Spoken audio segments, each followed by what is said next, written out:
Welcome to the Pink Dress Effect podcast with Shannon and Kim.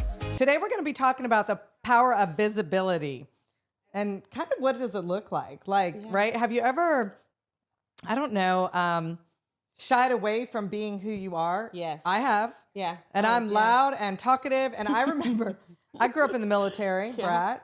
Talked about it a little bit. Mm-hmm. And I remember we were in England and I remember being like, we moved in the middle of the year and I'm like, I am not going to be a talker at this place.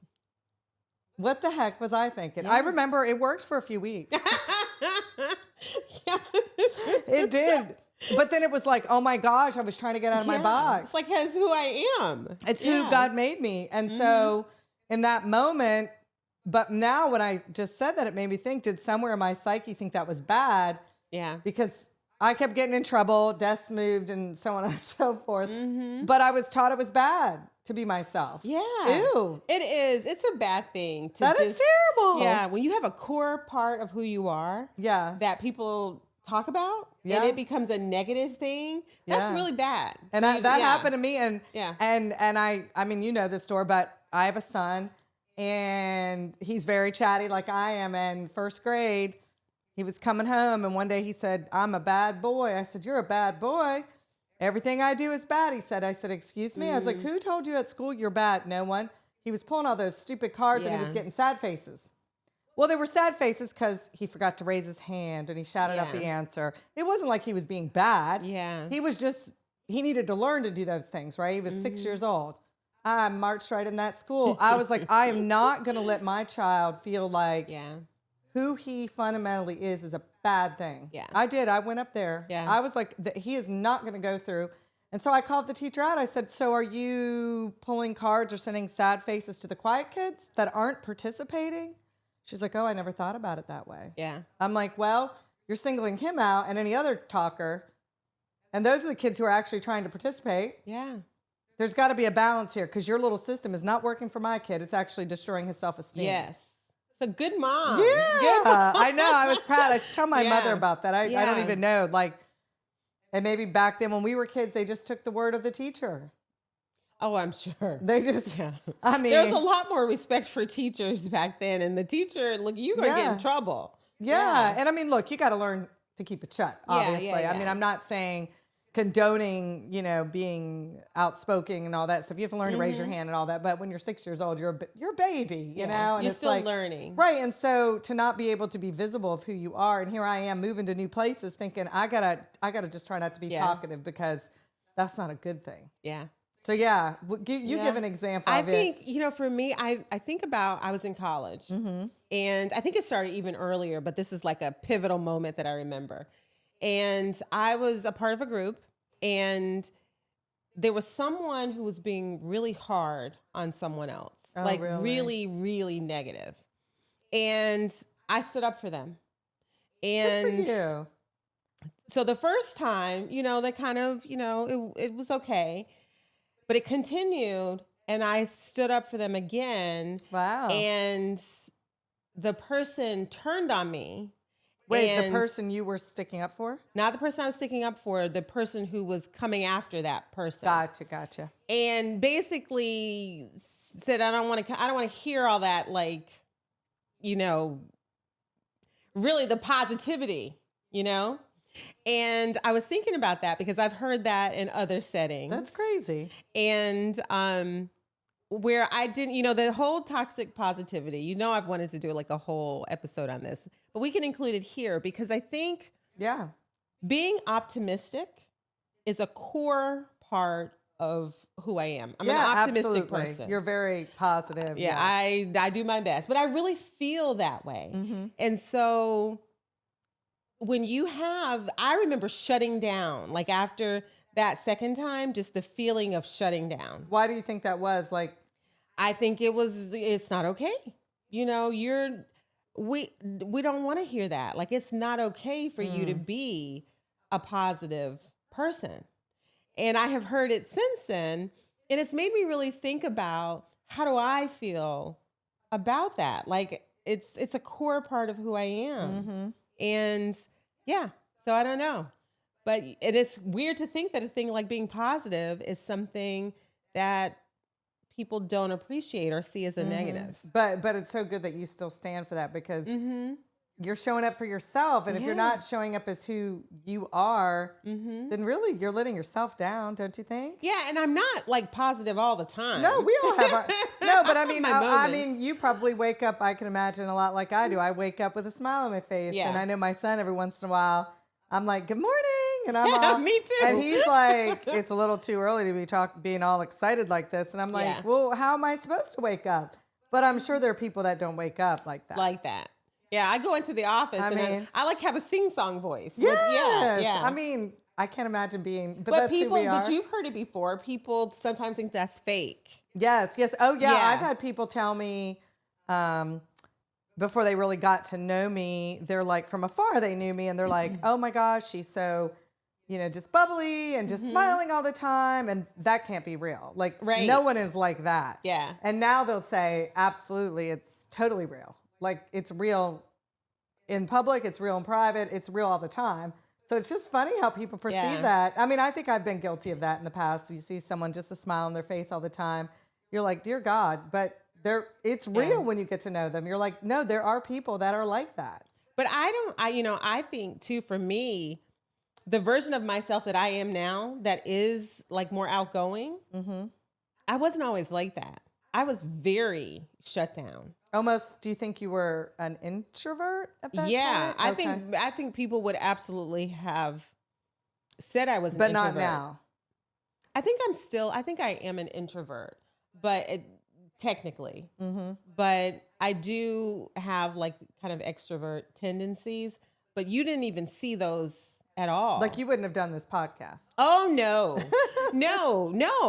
No. I was so controlled that very few people got to see the real part of my personality. Do you think, was it because you were afraid of what other people thought? I think definitely. Just like probably a whole bunch of reasons, right? Yeah. I think being shut down in various ways. I've talked about this before too, because I'm so emotional and sensitive with people saying I was crazy, which, we all got a little crazy.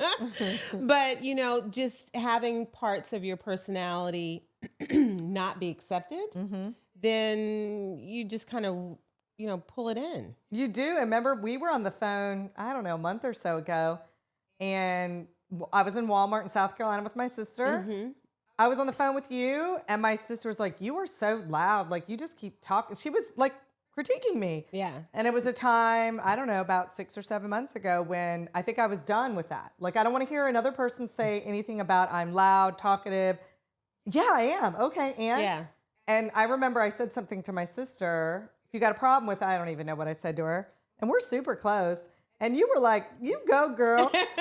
And then my father actually said something not too long after that, like, you are loud. And I was like, look, if you've got a problem with that, we don't need to talk on the phone. I mean, I know that sounds probably extreme, but it just was getting to that point where, like, stop. Yeah. I'm not critiquing you, so I don't expect you to critique me, because this is really who I am. I'm loud and talkative. And if you have a problem with it, well, then guess what? Too bad. This is who I am. But it goes to, I really like the thinking about it as your own personal brand. Right. So, identifying what that is. And I think it's hard for you to identify what your own brand is until you know who you are. Well, especially when people have told you that part of you is not a good thing. Yeah. Right? Yes. Your whole life, But it's not any different than having a business. You put your public face of your business out there, you think about it, you fine tune it, you work on it, and you should do the same for how you present yourself to the world. But it also, in my opinion, and it's kind of like our pink dress, right? Yeah. From a place of authenticity, right? Yes. You can go out there and I can say, I want to be quiet, but that wasn't going to work for me because that's not who I am. Yeah. So in line with who you really are, right? I mean, yes. Yeah. You don't want to be you want to be yourself. You want to be yourself. You want to put that person out there, but you have to discover who that person is. So do you think it's like different when you say brand for yourself? Maybe it's the way your hair is, or it could be physical, but it also could be emotional, and it could just be your personality. It could be kind of like the whole package. I think it's however you want to present yourself to the world. And, part of my brand is that I'm a confident woman. I love it. So I like to present myself in the world as a confident woman. However, that wasn't always my brand. It wasn't true on the inside. You know, I was presenting as a confident woman, but I didn't feel like a confident woman. I was growing up, I was not confident. And you were going to be a model, like, or you did model. That's so crazy. But I was not confident. Was that other people? Confident. I don't want to say pushing you. Obviously, you wanted to do it, but were other people seeing something in you that you should do because they're like, "Oh, you should be a model. You're pretty. You're tall. You've got all the things." I thought, yes, all of that. You know, I would hear that I was attractive all the time. People would say it, but I didn't feel it. I remember being in college. Crazy. And I remember this guy coming up to me and saying, "You don't know how beautiful you are." Aw. And I really remember thinking to myself, like, what does he see? Really? Yeah. That's crazy. Like, what does he see that he would say that to me? So I think I was putting I don't know. I don't know what I don't know what I was conveying to people. But through the years, I have gained that true sense of confidence in who I am on the inside, as well as what I present to the world. So it kind of matches now. So now it matches. What a So blessing. now my confidence is my brand because it's true to who I am. Right. And when I show up as a confident person, now I am a confident person. And I think that radiates too, right, in your out exterior, right? So people can say you're an attractive woman and all those things. But if you don't walk with that confidence, it probably takes a little bit away from your looks. But if you walk in radiating, it just enhances who you are, I think. Yes. But you get to you have to decide. You get to decide who do you want to be when you show up in the world? Do I want to be, like I talked about, that positive person? Yes, I do. I want to be a positive person when I show up in the world. Am I sometimes negative? Yes. However, that is not a part of my brand. And so because it's not a part of my brand, if I catch myself showing up like that, then I have to correct that. So at work, I've talked about this before. But don't you think you know yourself enough now? Like, so say, I don't know, you wake up one day and you're just not feeling it. You're grumpy. And you might, you know, we've got time off for a reason where you might just say, okay, today's a PTO. I'm just not feeling it. Yeah. I do that often. And I actually. But that's what the time's for, right? And we're people, I think when we first started in the workforce, it was frowned upon. It was frowned upon. But no like, mental health days. But people want to be around people that are positive or not grumpy when you're working. You're there most of the day. You don't want to be around people like that. No, I course correct now. And I also encourage that, you know, when you think about leadership and how you show up in leadership, I encourage that in my team. That's awesome. If you are grumpy and you're snapping at people, take a day off. Plan your vacation so you can get a good long stretch off. And I do that for myself too, because it's off brand for me to be a negative person. However, I can do that. So I don't want to be that. It's off brand. Get back on brand for who you are. I'm going to say get back on track, right? Get back on track. Yeah, definitely. And I, you know, when I think about, we talked about this before too, just in terms of food. So I really do like to eat a clean diet. I like my diet to be clean. I'm conscious of the chemicals and toxins and everything that are in food.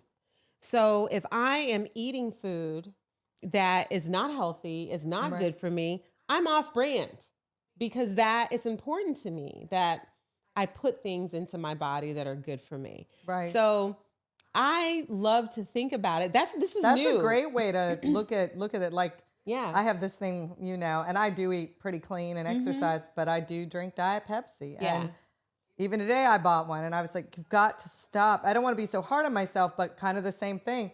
That really doesn't fit my brand. It doesn't.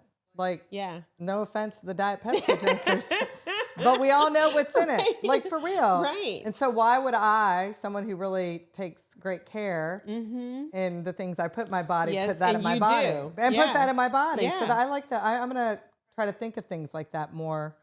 Does it fit with my brand? And so I love thinking of it like that. I thought this was a great topic, which was your idea. Yeah, that's a great. But it just really, it helped read just that one little sentence because it talked about too, just in terms of the pink dress effect and looking at that pink dress as your visible sign or your visible symbolism of being authentic. And how you are visible and how you show up in the world. Right. And don't stay quiet and small. That was something I know that I, wanted to bring into that too. Because like a person like me, if I stay too quiet and small, I'm not giving what I'm supposed to be giving to this world. No. And I'm hurting myself, but I'm also not being authentic. And back to the pink dress, that was one of the reasons why we started this podcast, because it symbolizes kind of, you know what, love yourself and do you, right? Yeah, and when you don't show up authentically, you deprive other people of the benefit of you. So I have absolutely known people who are these amazing people with so much wealth of knowledge and information that they carry, but afraid to speak up. Yeah.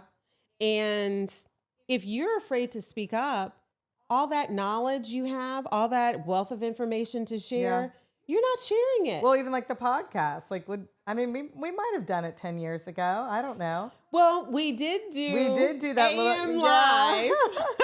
We did, didn't we? But it was scary a little bit, right? It's scary to put yourself out there and be vulnerable, but like we were interviewing, we weren't quite as vulnerable as we are now. But still putting yourself out there to be critiqued or what have you.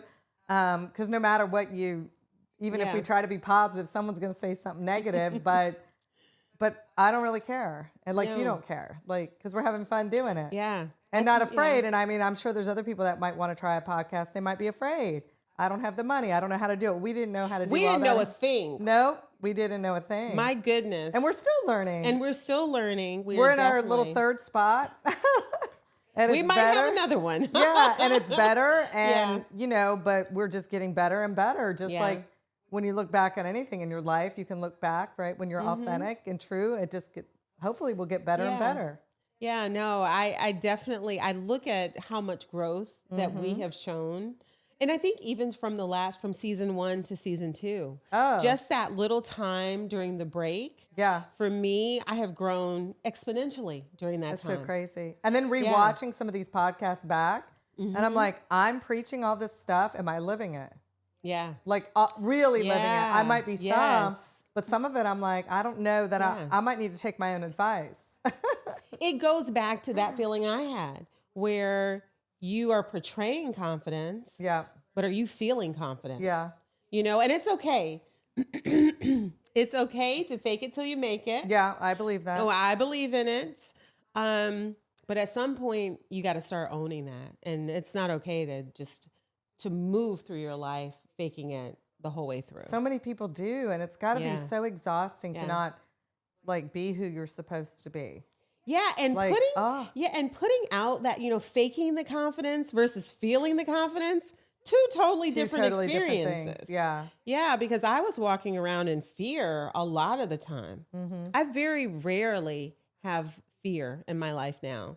That's so and amazing. Fear was driving the anxiety that I had. And I just very rarely feel a true sense of fear. That's awesome. Anymore. Yeah. When I lived my whole life like that. Do you think, and that's, obviously by living this way and being visible in your own life, you probably are living more of a truth too. I think it comes from me consistently showing up as myself, despite initially the fear of being myself. Isn't that crazy? Yes. Why would we be afraid to be ourselves? Because of the criticism. From the time we were little. And it just carries. The judgments. Well, and the other thing is, I think you and we both moved a lot. I mean, military and you were non-military, but still the effect is the same. Yeah. You have to fit in and you might tweak something, whatever, because especially if you're moving in the middle of the year. Well, even the beginning of the year is tough because but the middle of the year is hard. Yeah. Middle of the year was harder, I think. But then when I moved to Delaware right before I started high school, I remember we were in the I mean, this is not being authentic. We were in the counselor's office and she's like, what do you like to do? What classes? And my dad's like, well, she loves to sing and she loves to act and she loves to do. I was like, Dad, stop it. And I remember getting upset at my father because he was telling her what I love to do. And I'm like, stop it. Like, I don't know. And I never did any of that stuff in high school. But I think the moving, it was just so, it was very hard. It's hard. It was good because it made me who I am today. Yes. But it was definitely hard. And so I think that maybe had we stayed in the same place, I would have been more apt to doing the things I enjoyed doing. But I was afraid. No, now I I'm think in that that's vulnerable true. age of 14, 15, going into high school. That was scary. Yeah. And I can remember going to Texas my first day at a new school and just being terrified.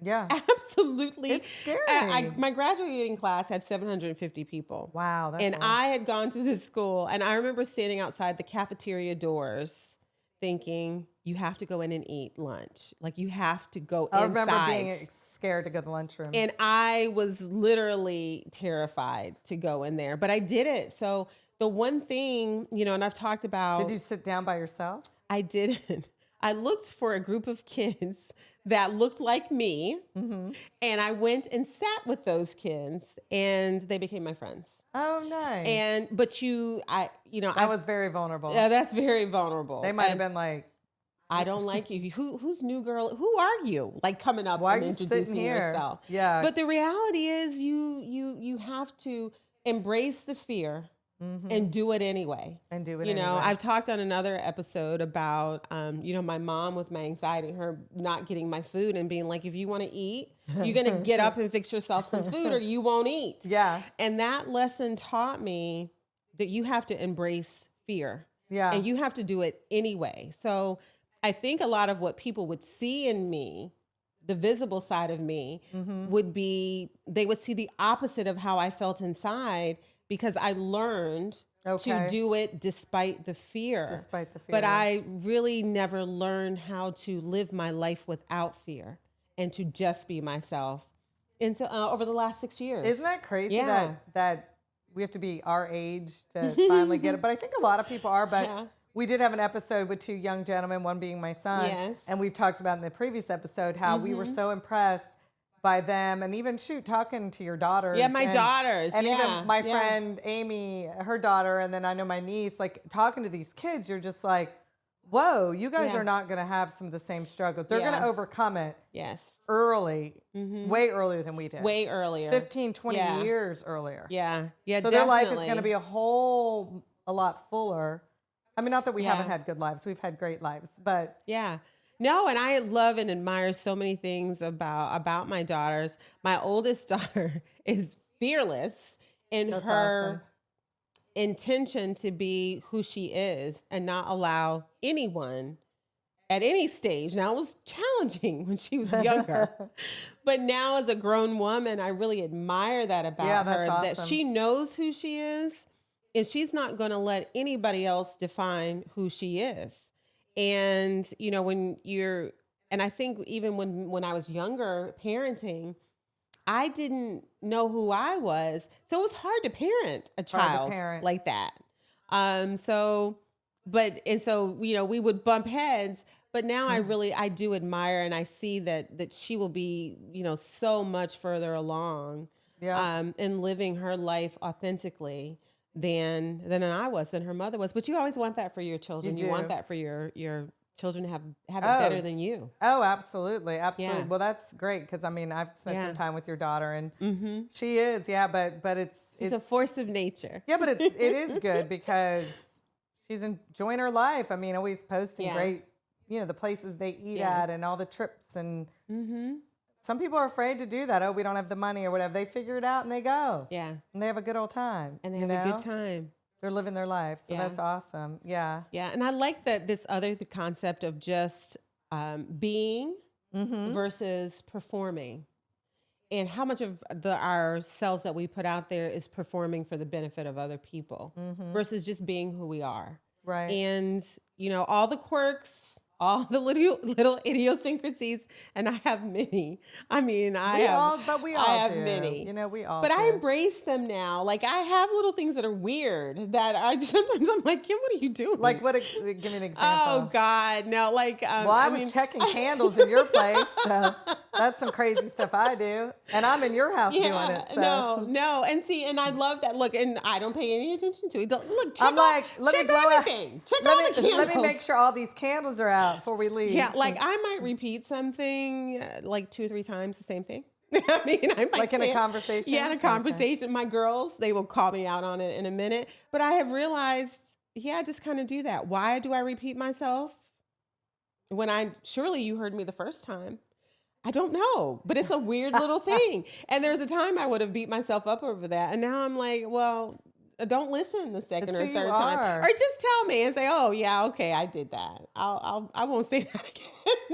but being real and raw and who you are, and the people who want to be around you, they don't care. It's so much freedom. Yeah. So much freedom. And I think also limiting you want to meet as many people as possible, but keeping your circle small, I think is good too. Yes. Yeah. Show, the people who appreciate who you really are, those are the people you allow in. Because I don't think everybody deserves to know everything about you. No. Everybody doesn't deserve the access to what we bring to the table. We've talked about our energy and how we come into a space and we change the space and people are drawn to us. Well, people are drawn to that energy, but not everybody deserves access to that energy.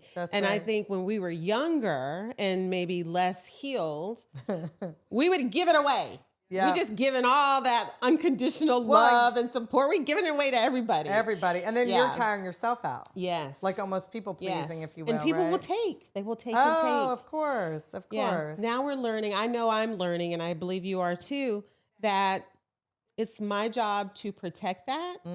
But that's a part of building that brand. I get to choose how I show up in the world. Yeah. I get to choose who has access to me. Those are things we're learning as we're growing. Yeah. And, maybe when we were younger too, like when we spoke up to maybe our parents or whatever, argumentatively, trying to be ourselves and we're told we're being disrespectful and all this other stuff. And maybe there was some of that, but at the same time, allowing your child to have an opinion, to give them that choice. My son, I read a book one time and it was like, clean your room. Well, I don't want to clean my room. Well, if you choose not to clean the room, then you're not going to get this. There's a consequence for that behavior, Yeah. No, I think definitely. But he was able to make those decisions. I wanted to try to teach him that he can make these decisions and trust himself to do that. Yes. Trust himself. Right, where I feel like we were kind of just shut down. Because I said so. We were controlled. Right, because I said so. Yes. Now we're like, where do you guys feel like eating? And then you get 5 different answers. Oh my gosh. We didn't have a choice. I was so bad with my children. There's plenty of times we went to 4 different places. You're kidding. Oh no. No. That's kind of bad. Don't do that. That's to the extreme. I have one child, so it's... We're like, we're going to go to all the fast food restaurants that is and hilarious. Everybody's going to get what they want. Everybody's happy. Yeah, that probably wasn't the greatest. They'll be on a podcast in 20 years talking about that. Don't go from one extreme to the other. My parents let us have whatever we want or do whatever we want.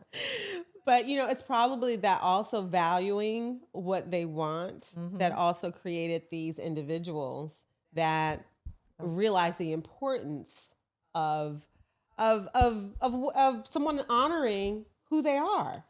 Right, and giving them that choice. That's why they say they're entitled. So they need to find the balance. They need to find some balance. But at least they can make a decision. There was a lot of times it was hard for me to make decisions. Yeah. And I don't know if it's because we were told what to do so much. We didn't get to make decisions like that and not show up actually how we are. And I'm one of 5 children and we're all very different. And if you made the decision, were you critiqued on that decision so that you felt you doubted if you'd made the right decision? Oh, I'm confident because I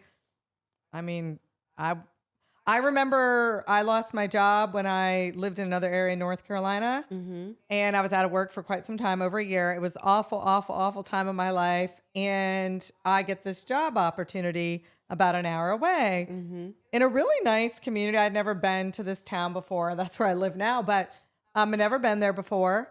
And I remember I had the interview, everything went well. And I, at that moment, was thinking about moving back to where my parents lived because it was getting that bad. And I had already talked to my son about it just to warn him. And then I finally get this offer.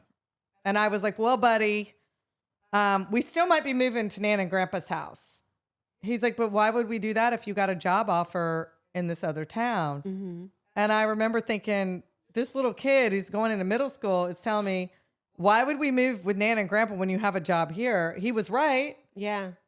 But I probably not trusting my gut and my intuition because, I mean, obviously it makes sense. Go where the job is. Yeah. I didn't have to move right away You were necessarily. looking for that safety net. Yes. Mom and Dad's house is safe. Going to this town I didn't even know was a town. You know, I mean, and now we obviously moved and life has turned out really well for us. But my child said that to me. Yeah. We learn a lot from our children. Isn't that crazy though? Yes. Like I was just so afraid. Like that wasn't even that long ago. No. 11 years ago, no, maybe? a lot of the lessons, look, we're learning them late in life. Late. And I hope my son and others watching like can learn these lessons earlier. Learn them in your 20s. It's hard though, because we're all raised so differently, right? We're raised by our parents who are people too. Yes. With their and they own, loved us deeply. Oh my gosh. And they're products of their environment. Exactly. But they're individual people that just happen to be our parents with their own set of stuff, right? That they may not have resolved. Right. But look at us as mothers are just resolving some of this stuff. And I don't know that I always say you work on yourself to the day you die. And I do believe that. I don't know if you'll resolve everything because that's a lot of that stuff is deep inside you. But I think the awareness is good. Yeah. But I think ultimately, right, it's just being strong enough to be who you are supposed to be and not worrying about what other people think. Yeah. And living your truth and being authentic to that, right? I mean, I think isn't that what it's all about? That is what it's all about. And it's hard. And sometimes it's really, really hard to be true to who you are and to make decisions. You know, I've made decisions over this last year that people either didn't understand or didn't agree with. And without all the information. And without all the information and learning that I don't have to justify decisions for my life. Like if the decisions I'm making impact other people, then I include them as a part of that. But there's some decisions about my life that are mine to make. Even though they may if impact other people, Even though they may impact other people. And I no longer feel the need to justify That's awesome. my decisions. The ones that I've prayed to God about, the ones that I've made that I feel like are best for me. Look, I may be wrong. I may, have consequences for them, but they're mine. Yep. And I have learned to make those decisions and honor what I believe to be true for myself, even when other people don't agree or don't understand. And that is a huge win for me. But I also think too, right? People don't know all the story of just any decision that any of us make in life. They only see what they're told, right? Yeah. And at the end of the day, sometimes I think people will look at decisions that you're making for your life and wish they had done them for themselves. You can be a mirror for other people. For other people, exactly. Yeah. And maybe they might have some regret too, right? Yeah. Wow. Or even behind the scenes might be like, you go, I wish I could have done that 20 years ago. Yeah. So I bet you'll get a lot of folks coming around saying that at some point. I feel like. Yeah, sometimes you end up, modeling for other people how to do that. And I think that's part of the purpose of us even doing the podcast. As we're learning and healing and growing, we put ourselves out there for, to just show people where we've been, be honest about that, where we are now. We're still growing and we're still learning. Yeah. But hopefully you'll learn something that you can apply to your own life. And we're hearing that. We're hearing that from people. Yeah. Yeah. Yeah. I mean, this, like I said, it's been scary to be vulnerable, but it's been fun too. Yes. And like you said, getting that feedback, we've had some positive, but we've also had some negative. Yeah.